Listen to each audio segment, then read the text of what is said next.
Hi future officers! Competitive ఎగ్జామ్స్లో కొన్ని తేదీలు చాలా స్పెషల్. అలాంటిదే ఈ ఏప్రిల్ 6. దీని ప్రాముఖ్యతేంటో చూద్దాం.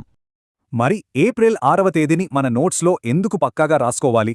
దీని వెనక్కున్న ఆ 5 కీలక పాయింట్సేంటో ఇప్పుడు చూద్దాం. మొదటిది మోడర్న్ ఇండియన్ హిస్టరీలో చాలా కీలకమైన పాయింట్.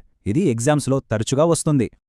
1930లో సరిగ్గా ఇదే రోజున గాంధీజీ ఉప్పు చట్టాన్ని బ్రేక్ చేశారు. ఇది శాసనోల్లంఘన ఉద్యమానికి నాంది పలికిందే. రెండవది స్పోర్ట్స్ జీకే.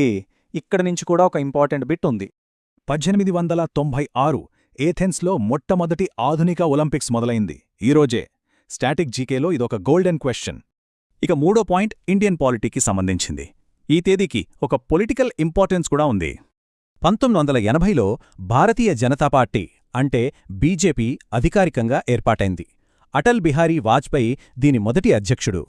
నాలుగవది మన రీజనల్ కరెంట్ అఫైర్స్కి సంబంధించిన ఒక లేటెస్ట్ అప్డేట్. రీసెంట్గా 2023లో సికింద్రాబాద్ నుండి తిరుపతికి వందే భారత్ ఎక్స్ప్రెస్ లాంచ్ చేసింది కూడా ఈరోజే. ఇక చివరిగా 5వ పాయింట్. ఇది ఇంటర్నేషనల్ అఫైర్స్కి, స్పోర్ట్స్కి ఉన్న లింక్ గురించి. ఏప్రిల్ 6ను UN international day of sport for development and పీస్గా జరుపుతుంది. ఇది గుర్తుపెట్టుకోవాలి. అంటే చూడండి, 1896లో ఒలింపిక్స్ మొదలైంది ఈరోజే. ఇప్పుడు అదే రోజుని స్పోర్ట్స్ డేగా గుర్తించారు. ఎంత మంచి కనెక్షన్ కదా!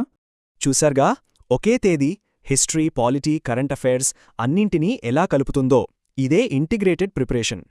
ఇలాంటి కనెక్షన్స్తో చదివితేనే ఎగ్జామ్లో మనకు ఎడ్జ్ ఉంటుంది. మీ ప్రిపరేషన్కు ఆల్ ది బెస్ట్.